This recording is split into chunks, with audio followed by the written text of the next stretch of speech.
नमस्कार, मौसम खबर में आपका स्वागत है। आपके साथ मैं हूं अंजू सिंह। मौसम खबर में जानेंगे अगले 24 से 48 घंटों में कैसा रहेगा मौसम का हाल, कहां होगी बारिश, कहां चलेंगी तेज हवाएं, कैसी रहेगी तापमान की स्थिति। लेकिन शुरुआत करते हैं मौसम से जुड़ी 5 बड़ी खबरों के साथ। तो कौन से 5 राज्य हैं जिनसे जुड़ी 5 बड़ी खबरें हैं, आइए नजर डालते हैं सिलसिलेवार तरीके से। सबसे पहले हम बता दें आपको केरल के बारे में, जहां पर 2 दिन कुछ इलाकों में गरज चमक के साथ तेज हवाएं चलने की संभावना है।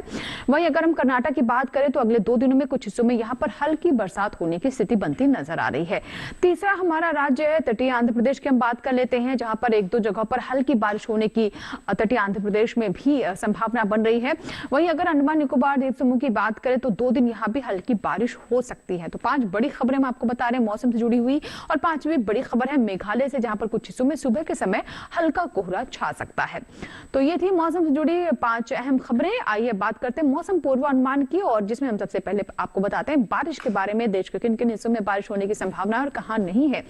आप देखिए, सबसे पहले हम जम्मू कश्मीर लद्दाख की बात कर लेते हैं। वहीं हिमाचल प्रदेश पर भी नजर डालें तो कहीं भी बारिश होने की संभावना नजर नहीं आ रही है। वहीं और नीचे आए उत्तराखंड की बात कर ले, साथ ही पंजाब, हरियाणा, दिल्ली और उत्तर प्रदेश में पश्चिमी उत्तर प्रदेश या फिर पूर्वी उत्तर प्रदेश, दोनों ही जगह कहीं भी बारिश होने की अगले 24 से 48 घंटों में कोई संभावना नजर नहीं आ रही है। यहाँ पर किसी भी क्षेत्र में जो आप अभी देख रहे हैं फिलहाल मैप में, कहीं भी बारिश नहीं होने वाली। इसी तरीके से पूर्वोत्तर के किसी भी राज्य में भी बारिश होने की स्थिति नहीं है। आप देख सकते हैं अरुणाचल प्रदेश, असम, मेघालय, नागालैंड, मणिपुर, मिजोरम, त्रिपुरा, इसी तरीके से उप हिमालय, पश्चिम बंगाल और सिक्किम। और अगर हम नजर डालें इधर बिहार, झारखंड, गांगे पश्चिम बंगाल और ओडिशा पर, तो यहाँ भी अगले 24 से 48 घंटों में बारिश की कोई स्थिति नहीं है। हालांकि अब अगर हम दक्षिण की ओर चले तो यहाँ पर स्थिति थोड़ा अलग है। सबसे पहले हम तमिलनाडु के बारे में आपको बता दें, यहाँ कहीं कहीं बारिश हो सकती है। इसी तरीके से पुडुचेरी में भी कहीं कहीं बारिश होने की संभावना है। तटीय आंध्र प्रदेश, भीतर उत्तर कर्नाटक और भीतर दक्षिण कर्नाटक में भी कहीं कहीं बारिश हो सकती है। लेकिन केरल की बात करें तो यहाँ पर कई जगहों पर बारिश होने की संभावना है। आइए मध्य भारत की ओर रुख करते हैं। आप देख सकते हैं यहाँ पर मध्य प्रदेश, छत्तीसगढ़, विदर्भ और साथ ही साथ मराठवाड़ा, कहीं भी बारिश होने की संभावना नहीं है। वहीं नीचे और अगर हम आए मध्य महाराष्ट्र की बात कर ले, कोंकण गोवा, कोंकण गोवा में भी बारिश होने की कोई स्थिति नहीं है। गुजरात और साथ ही साथ राजस्थान में भी बारिश की कोई संभावना अगले 24 से 48 घंटों में फिलहाल बनती नजर नहीं आ रही है।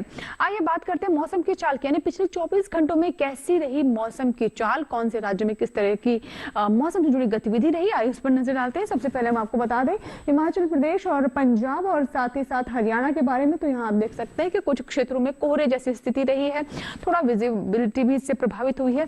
इसी तरीके से पूर्वी उत्तर प्रदेश में भी कुछ क्षेत्रों में इसी तरह की स्थिति दर्ज की गई है। अंडमान निकोबार द्वीप समूह की बात करें तो यहाँ आप देख सकते हैं कुछ क्षेत्रों में पिछले 24 घंटों में बारिश दर्ज की गई है। इसी तरीके से तमिलनाडु, पुडुचेरी और तटीय आंध्र प्रदेश और इसके अलावा केरल और भीतर दक्षिण कर्नाटक और भीतर उत्तर कर्नाटक की बात कर लेते हैं। तटीय कर्नाटक की बात करें तो इन सभी जगहों पर पिछले 24 घंटों में कुछ कुछ क्षेत्रों में कहीं कहीं हल्की बारिश दर्ज की गई है। और इसके साथ ही अगर अब हम आपको बताएं मौसम की चाल में, तो हम आपको बता रहे हैं कि किस तरीके की स्थिति रही। कोंकण गोवा की हम बात कर लेते हैं, तो यहाँ भी आप देख सकते हैं कि यहाँ भी कुछ क्षेत्रों में पिछले 24 घंटों में बारिश दर्ज की गई है। तो ये तो मौसम की चाल थी, जहां पर हमने आपको बताया कि कौन से क्षेत्र में, कौन से राज्य में कैसी मौसम से जुड़ी गतिविधि दर्ज की गई है। इसी के साथ ही मौसम खबर में यहाँ वक्त एक छोटे से ब्रेक का, कहीं मत जाएगा, देखते रहे मौसम खबर।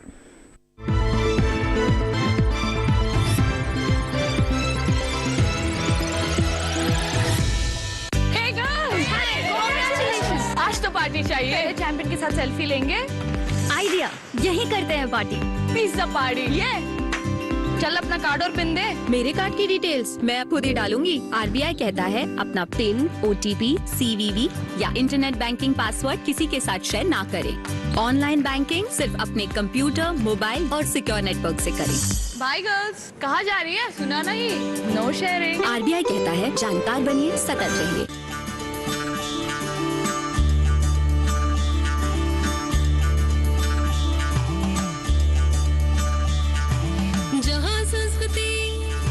जहाँ धर्म है, जहाँ लोग है, जहाँ शर्म है, जहाँ आज भी वचन बड़े हैं, सीना तान गए, इश्क गड़े हैं, जहाँ बसता है अपना भारत, उस पगडंडी साथ चले। चलो गाँव चले,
की डोर बंधी है, जहाँ बसता है अपना बार उस पगडंडी साथ चले।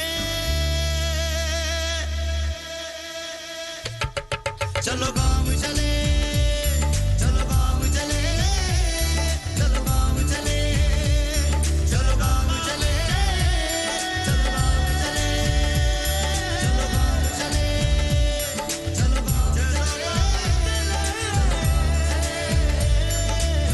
चले, चलो गाँव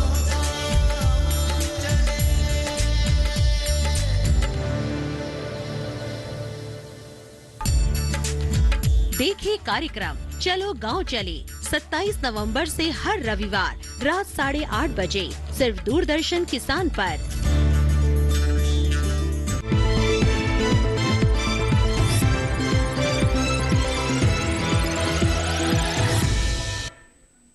ब्रेक के बाद एक बार फिर आपका स्वागत है। आप देख रहे हैं मौसम खबर, और मौसम खबर के इस भाग में अब हम बात करते हैं तापमान के हाल की, यानी कितना तापमान कहाँ लुढ़का और कहाँ पारा चढ़ा।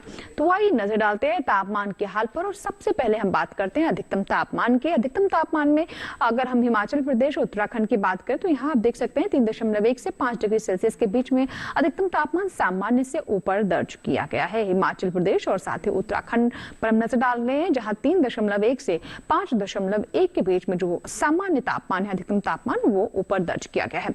आइए असम और मेघालय की बात करें तो यहाँ भी देख सकते हैं, यहाँ भी ऐसी स्थिति रही है। अधिकतम तापमान सामान्य से 3.1 से 5.1 डिग्री सेल्सियस के बीच में अधिक दर्ज किया गया है, ऊपर दर्ज किया गया है। यहाँ भी पारा चढ़ा है।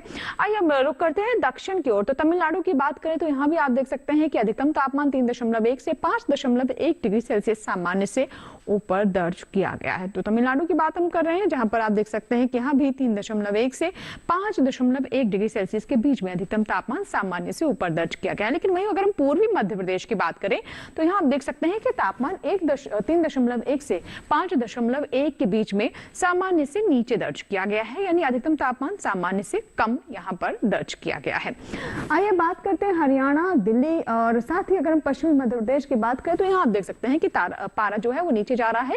1.6 से 3 डिग्री सेल्सियस के बीच में जो अधिकतम तापमान है सामान्य से नीचे दर्ज किया गया। ठंडक लगातार यहाँ पर बढ़ रही है। वहीं अगर हम सबसे अधिक तापमान की बात करें तो आप देख सकते हैं कि कारवार में 35.2 डिग्री सेल्सियस सबसे अधिक तापमान यहाँ पर दर्ज किया गया है। आइए बात करते हैं न्यूनतम तापमान की। तो न्यूनतम तापमान में सबसे पहले मध्य महाराष्ट्र की बात कर लेते हैं। यहाँ आप देख सकते हैं कि 5.1 डिग्री सेल्सियस जो तापमान है वो सामान्य से ज्यादा दर्ज किया गया है। 5.1 डिग्री सेल्सियस अधिक जो न्यूनतम तापमान है सामान्य से ऊपर है। इसी तरीके से उत्तराखंड में भी जो न्यूनतम तापमान है 3.1 से 5 डिग्री सेल्सियस की रेंज में जो ज्यादा दर्ज किया गया है, यानी सामान्य से न्यूनतम तापमान इतना अधिक रहा है। अब बात करते हैं तटीय आंध्र प्रदेश, रायलसीमा, तमिलनाडु, पुडुचेरी की। तो यहाँ भी आप देख सकते हैं 3.1 से 5.1 डिग्री सेल्सियस के बीच में न्यूनतम तापमान सामान्य से ज्यादा दर्ज किया गया है। तो बात करें न्यूनतम तापमान की, जिसमें हमने अभी तमिलनाडु पर नजर डाली। और अब बात करते हैं पूर्वी मध्य प्रदेश की। तो यहाँ भी आप देख सकते हैं कि जो तापमान है, न्यूनतम तापमान 3.1 से 5.1 की रेंज में सामान्य से नीचे दर्ज किया गया है, यानी यहाँ पर पारा लुढ़का है। और आइए आपको बताते हैं खासतौर पर हरियाणा, दिल्ली, पूर्वी राजस्थान, पश्चिम मध्य प्रदेश और विदर्भ, साथ ही कच्छ और सौराष्ट्र के बारे में। तो यहाँ आप देख सकते हैं 1.6 से 3 डिग्री सेल्सियस के बीच में यहाँ पर न्यूनतम तापमान सामान्य से कम दर्ज किया गया है। अब नजर डालते हैं सबसे कम तापमान पर। तो पश्चिमी राजस्थान के चूरू में 5.9 डिग्री सेल्सियस सबसे कम तापमान, न्यूनतम तापमान दर्ज किया गया है। तो ये तो बात हुई अधिकतम और न्यूनतम तापमान के हाल की। आइए हम नजर डालते हैं देश के अन्य हिस्सों में कैसी रही तापमान की स्थिति। आइए देखते हैं।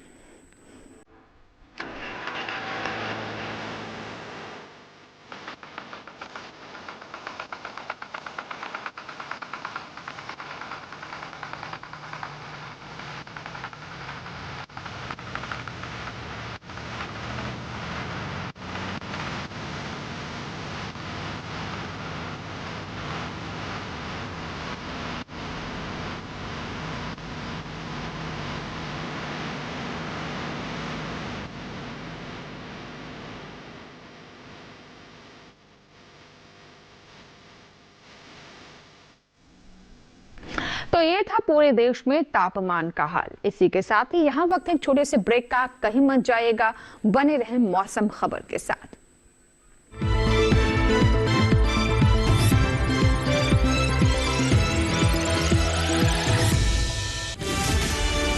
ये भूमि सर्वधर्म समभाव की भूमि है। काफिरों को उनकी औकात जरूर दिखाना। आस्था का मूल्य प्राणों से अधिक होता है लुटेरे। फिर मरने के लिए तैयार हो जाओ। रूल सिर्फ हमारे रिलीजन का है, उस इंडिया का नामो निशान को मिटा देंगे। अब कोई भी मंदिर, किला या मस्जिद का निर्माण नहीं हो सकता। हमारी सहायता कीजिए। धर्म परिवर्तन करने के लिए विवश किया जा रहा है। इतने समय से हम सभी धर्मों के साथ शांति पूर्वक रह रहे थे। अब समय आ गया है इन पशुओं को खदेड़ भगाने का, जिन्होंने धूर्तता की सीमा को पार कर दिया है। जीत या हार के लिए नहीं, हम अपने अस्तित्व के लिए लड़ेंगे।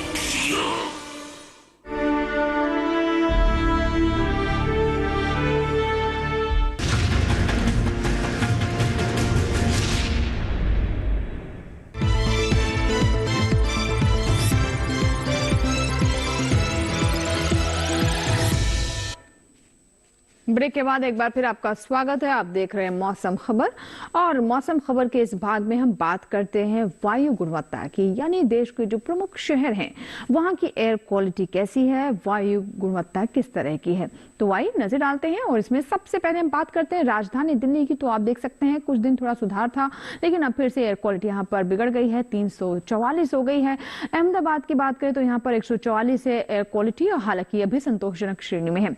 आगे आपको बताते हैं पटना के बारे में। तो यहाँ भी आप देख सकते हैं 346 है वायु गुणवत्ता, और ये भी काफी लगातार खराब हो रही है पटना की भी वायु गुणवत्ता। बेंगलुरु में आप देख सकते हैं 78 है वायु गुणवत्ता, ये अच्छी स्थिति में है, 100 से कम है यहाँ की वायु गुणवत्ता। इसी तरीके से पुणे की बात करें तो 190 है, और ये भी थोड़ी खराब से कुछ ही अंक नीचे है, जैसा कि आप देख सकते हैं, लेकिन अभी भी संतोषजनक श्रेणी में है। कोलकाता की बात करें तो यहाँ की वायु गुणवत्ता भी बिगड़ी हुई है, 282 है, और ये भी थोड़ी खराब है। मुंबई की बात करें तो मुंबई में 253 है, और ये भी थोड़ी खराब की श्रेणी में है।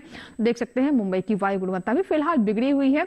और हैदराबाद की बात करें तो यहाँ की वायु गुणवत्ता 139 है, और ये फिलहाल संतोषजनक श्रेणी में है। वायु गुणवत्ता के बाद आइए बात करते हैं पर्यटन स्थलों के मौसम पूर्वानुमान की। तो सबसे पहले जम्मू कश्मीर की बात कर लेते हैं। जम्मू कश्मीर के गुलमर्ग की बात करें तो आप देख सकते हैं कि जहां सोमवार को मौसम साफ रहेगा, वहीं मंगलवार को बादल छा सकते हैं। बुधवार को भी मौसम काफी हद तक साफ रहेगा, लेकिन गुरुवार आते आते एक बार फिर से बादल छा सकते हैं।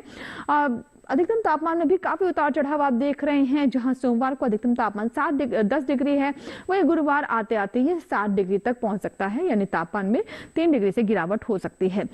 उत्तराखंड की चमोली की बात करें तो 4 दिन यहाँ पर मौसम लगभग बिल्कुल क्लियर स्काई रहेगा, मौसम साफ रहेगा, किसी तरह की बादल छाने की, कोहरा छाने की ऐसी कोई संभावना बनती नजर नहीं आ रही है, और ना ही कोई बारिश होने का पूर्वानुमान है। 4 दिन बिल्कुल आप देख सकते हैं मौसम साफ रहने वाला है। अधिकतम तापमान जहां सोमवार को 20 डिग्री सेल्सियस है, वहीं मंगलवार, बुधवार और गुरुवार आते आते 19 डिग्री सेल्सियस पर कांस्टेंट बना रहेगा। न्यूनतम तापमान भी 4 से 5 डिग्री सेल्सियस चारों दिन ऊपर नीचे होता रहेगा।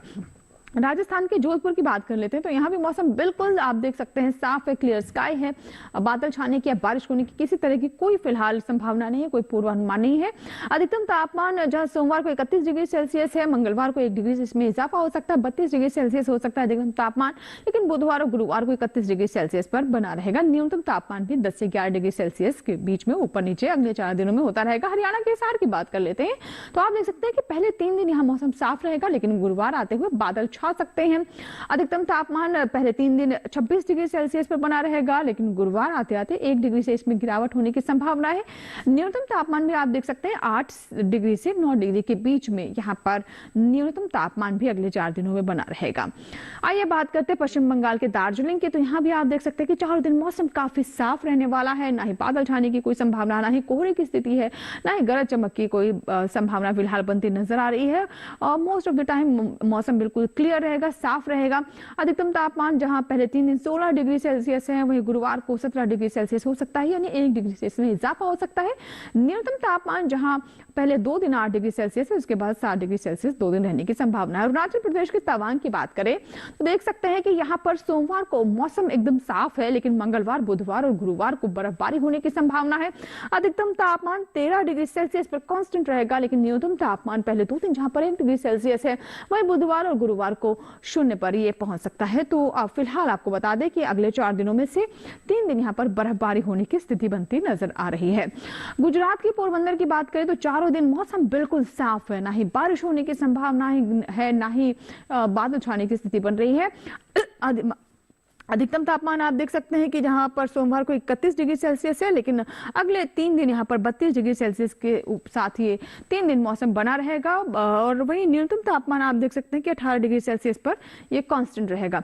तमिलनाडु के ऊटी की बात करें तो चारों दिन यहां पर लगातार बारिश होने की संभावना है। अधिकतम तापमान जहां सोमवार को 18 डिग्री सेल्सियस है, वहीं मंगलवार, बुधवार, गुरुवार को 19 डिग्री सेल्सियस पर ये कांस्टेंट रहेगा। न्यूनतम तापमान भी 10 से 12 डिग्री सेल्सियस के बीच में अगले 4 दिनों में ऊपर नीचे होने की स्थिति बनती नजर आ रही है। तमिलनाडु के ऊटी की हम बात करें जहां पर अगले 4 दिनों में बारिश होने की संभावना है, जैसे कि हमने आपको मौसम पूर्वानुमान में भी बताया था। इसी तरीके से उत्तर प्रदेश के आगरा की बात करें तो आप देख सकते हैं अगले 4 दिन यहां पर कोहरा छाने की संभावना बनती नजर आ रही है। अधिकतम तापमान पहले 2 दिन 28 डिग्री सेल्सियस है, बुधवार और गुरुवार को 27 डिग्री सेल्सियस तापमान रह सकता है, यानी 1 डिग्री से यहाँ पर अधिकतम तापमान में गिरावट हो सकती है। न्यूनतम तापमान जहां सोमवार को 12 डिग्री सेल्सियस है, वहीं मंगलवार को 13 डिग्री सेल्सियस रह सकता है, बुधवार को 11 और गुरुवार को 10 डिग्री सेल्सियस तक न्यूनतम तापमान पहुंच सकता है। आंध्र प्रदेश के विजयवाड़ा की बात कर लेते हैं। पहले 2 दिन यहां पर कोहरा छाने की संभावना है, लेकिन बुधवार और गुरुवार को बारिश होने की संभावना बनती नजर आ रही है। अधिकतम तापमान सोमवार को 32 डिग्री सेल्सियस है, लेकिन अगले 3 दिनों में 33 डिग्री सेल्सियस पर अधिकतम तापमान कांस्टेंट बना रहेगा। न्यूनतम तापमान भी आप देख सकते हैं, सोमवार को 20 डिग्री सेल्सियस, मंगलवार को 19 और उसके बाद बुधवार को 20 डिग्री सेल्सियस और उसके बाद 22 डिग्री सेल्सियस न्यूनतम तापमान रह सकता है। तो ये तो बात ही पर्यटन स्थलों के मौसम पूर्वानुमान की। आइए बात करते हैं खेती किसानी की। ये मौसम फसलों की निराई गुड़ाई और उनमें रोग और कीट प्रबंधन के लिए बहुत महत्वपूर्ण है। ऐसे में क्या सलाह है हमारे खास तौर पर वो किसान जो कि जम्मू कश्मीर, हिमाचल प्रदेश और उत्तराखंड संबंध रखते हैं, आइए जानते हैं। हिमाचल प्रदेश के मध्यम ऊंचाई वाले इलाकों के किसान इस समय लहसुन में निराई और गुड़ाई करें। इसके साथ ही यहाँ 21 से 25 दिनों के हो चुके गेहूं के खेतों में सिंचाई करें। हिमाचल प्रदेश के ही ऊपरी इलाके में मटर की बुआई कर लें। इसके साथ ही यहाँ इस समय प्याज की नर्सरी लगाते रहें और लहसुन की बुआई करें। वहीं उत्तराखंड में भाबर और तराई इलाके के किसान चना और जौ की बुआई का काम पूरा कर लें। इसके साथ ही यहाँ गेहूं की बुआई कर सकते हैं। इसके अलावा इस इलाके में 30 से 40 दिनों के गन्ने के खेतों में सिंचाई करें। यहीं इस समय गोभी वर्गीय सब्जियों को रोगों से बचाएं। उत्तराखंड के पहाड़ी इलाके में गेहूं, जौ और मसूर की बुआई का काम पूरा कर लें। यहीं इस समय मूली, सरसों, धनिया, मेथी और गाजर में निराई गुड़ाई करें और जरूरत पड़ने पर सिंचाई करें। इसके साथ ही यहाँ प्याज की पौध की रोपाई जारी रखें। उत्तराखंड के नम इलाकों में 1 महीने पुरानी सरसों में सिंचाई करें। यहीं आलू को झुलसा रोग से बचाव के लिए कीट विज्ञानी की सलाह से जरूरी रसायनों का छिड़काव करें। जम्मू कश्मीर में ही इस समय प्याज की नर्सरी लगाते रहें। इसके साथ ही यहाँ पालक, धनिया और मेथी में गुड़ाई का काम करें। जम्मू कश्मीर के मध्यवर्ती इलाकों में गेहूं, सरसों, मटर, चना और जौ की बुआई करते रहें।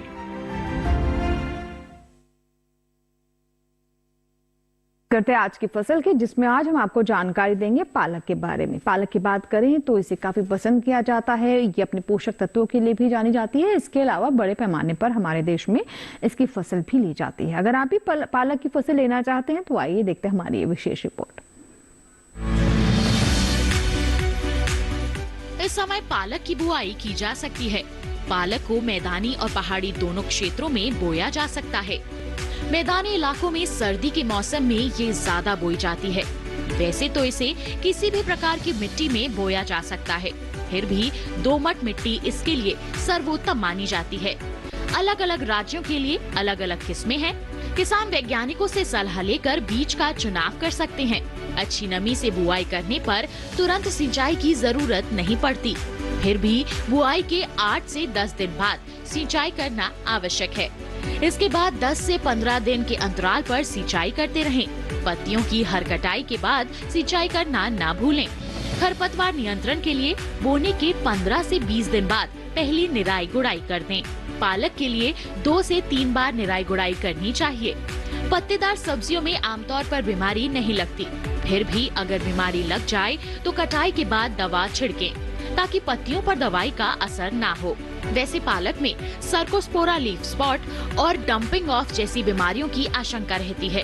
लीफ माइनर, चैंपा, माहू और इल्ली जैसे कीट पालक की पत्तियों को नुकसान पहुंचा सकते हैं। बचाव के लिए विशेषज्ञों की सलाह पर उचित दवाएं छिड़कें।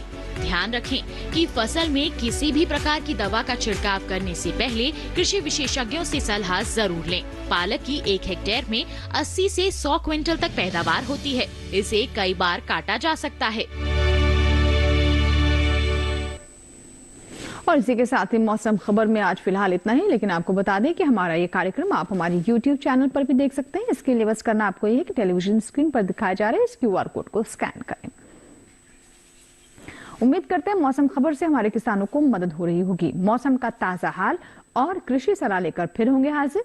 आप बने रहें दूरदर्शन किसान के साथ। नमस्कार।